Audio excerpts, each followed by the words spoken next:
Ben, everyone seems to agree that working class children are being left behind, are being neglected, to use the word of the Education Select Committee. No one seems to agree on why that is. What's your take on it? Well, I think this has been the case for a long time. If you look at communities like Mansfield, where I represent, it goes back to the decline of industry and to jobs disappearing. That's never recovered. And that was a time when, parents didn't need great GCSEs or to go to university to find a stable, well-paid job. That's not the case anymore. So there's an element of economic investment. There's an element of, perhaps parents in communities like mine that don't have that background in education, right, and therefore can't pass that experience to their children. So it's cultural, historical, local economies. There's all sorts of factors. How big a factor is race in this? Because there's a phrase we often use, which is white working class. But is there any benefit in that phrase? Because aren't then the issues facing white working class children the same, really, as the issues facing ethnic minority working class children? They're both neglected. They're both being left behind, to use that phrase. Why is it? Why do we talk about it in race terms? Doesn't that just overshadow the real issue? Well, I think the real issue, as you say, is disadvantaged children, full stop. And many of the issues are similar. I think part of the reason it ends up being, white working class is because we're so so willing in this kind of 21st century political correctness kind of environment to pick on that identity politics, aren't we? And it's really frustrating when everything comes back to race or gender or sexuality all the time. But that's kind of the place we're in many cases. And I've certainly felt like if I come and say, disadvantaged kids in a debate, this is the opposition usually, take that straight to kids who are BME, who are LGBT, who are, have a tick another identity box.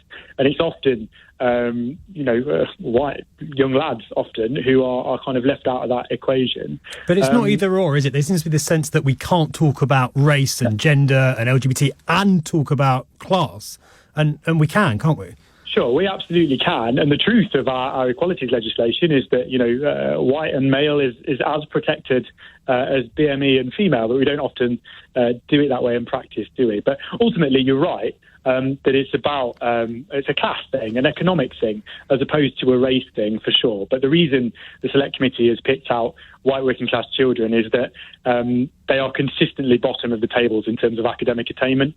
Disadvantaged white working class kids tend to be lower in terms of attainment than similarly disadvantaged BME kids. And there are some specific elements, particularly cultural and particularly, as I say, historical kind of economic context that is a specific issue for these communities. Do you agree with the committee that class is taboo? And why is it? Because it strikes me as something that we should all be talking about quite a lot of the time.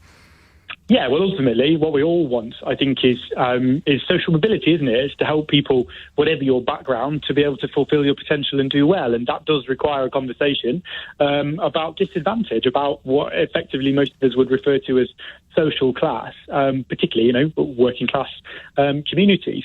And it has been taboo in the same way that, the former chair of Ofsted, Mary Kernock-Cook, said, talking about white working class boys, who are the ones who are at the very bottom of this attainment kind of table, is a taboo subject amongst education leaders as well. So we need to kind of get over ourselves to some extent and start tackling the problem rather than ignoring it. And where are you on the phrase white privilege? Because that was something the committee talked about. For me, white privilege is very real. It doesn't mean everybody who's white is privileged. It means that some people are disadvantaged because they are non-white, and that's not the same as saying anyone who is white is privileged. So for me, it's a sideshow, and it overshadows the really important debate that we're having about class and deprivation and disadvantage. Do you share that view?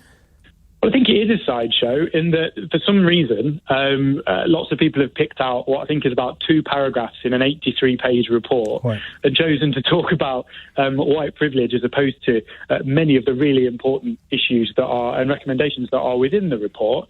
I do think it's frustrating, and I do think it's confusing for young people in communities like mine to talk about the concepts of white privilege when, these kids are looked down on in many circles, are written off, are called chavs, are very much seen as almost like an underclass in some circles. To say that they are privileged because of their race, I think is nonsense. But that's not to say that other people aren't discriminated against because of their race, right? But it's not either or, is it? It's not either or, but it is a problem, I think, in terms of how we put this kind of thing across to children.